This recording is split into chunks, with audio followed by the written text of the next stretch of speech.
So kasama natin na yon si Willa Galvez na surprisingly dumating ka sa PSA Forum with your dad. Of course, ang ating kapatid sa pamamahay si Waylon Galvez.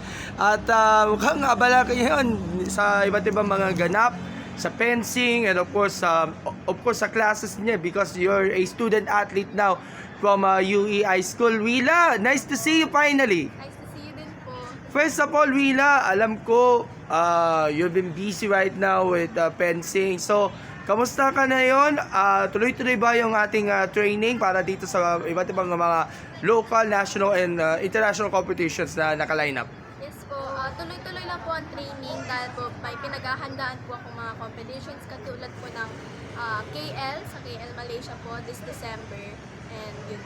And within the 10 months ng taon nito, ano ba yung mga significant na mga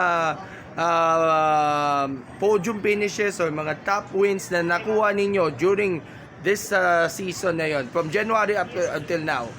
From Thailand po, which I got double golds sa U14 Girls FA and U14 Girls Foil. And from now, I am looking up na I will get medal, especially gold in this Malaysia. And of course, nakita na natin maganda ang progress ng inyong training kasi naalala ko ang storya ninyo ng pagsisimula kasi you got interested in fencing during the pandemic. Alam natin, nag-take up ka ng online class noon with Coach Amat na inyong sabihin natin first mentor. So far sa nakikita mong progress, maganda ba or mataas na ba yung confidence ninyo na of course yung target ninyo na ma-improve pa lalo ang inyong A-game pagdating nga sa fencing? First po, we need to be humble po na kailangan po step by step po ang aking progress.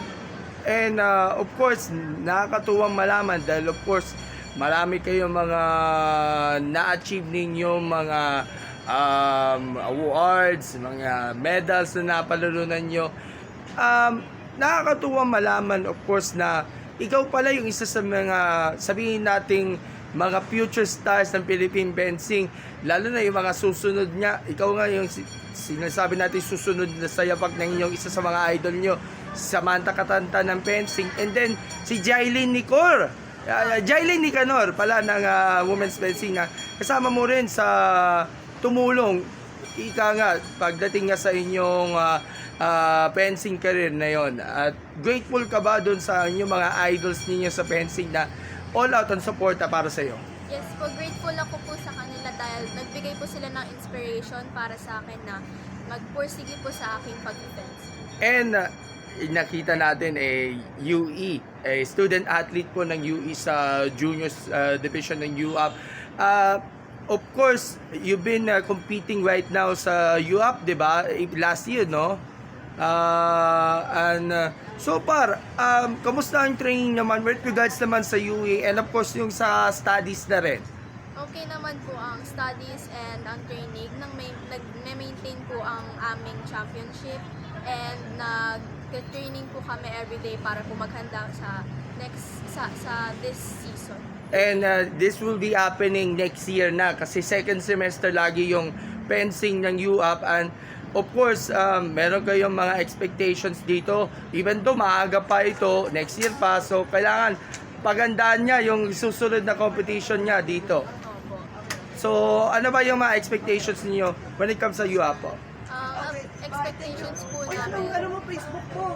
Gab Peras po. Okay, okay. Thank you. Tuloy mo. Ang expectations po namin this UAAP season is mag-champion po kami overall. Okay. So, lastly, anong mensahe na lang po ang ibibigay ninyo sa mga exceptional na mga student athletes, sa mga fencers natin na nag-aspire niya na maging katulad ninyo o di kaya yung mga seniors na rin na nandun na yon sa national team? Ang message ko po is always be humble po like Ate Samantha Katantan because that's what she always said to me. Okay, ang inyong shoutout sa pasasalamat niyo rin sa mga taga-suporta niyo. Mga shoutout ko po is si Daddy and si Mommy po sa pag-support sa akin na they're always by my side. And sa mga sponsors ko po. Alright, so thank you. Bagitin nyo rin yung mga sponsors na rin. Mga sponsors ko po is Pocari and Lex, Road Warriors, San Miguel, and Oo, and looking forward to see you sa UAAP soon. Tatatay ko ang best natin, may cover natin. And again, congratulations on all those awards na napalunan nyo. And good luck sa mga succeeding pa mga competitions. Thank you, Willa, and nice to finally meet you. And God bless you. thank you po. Alright, so thank you. And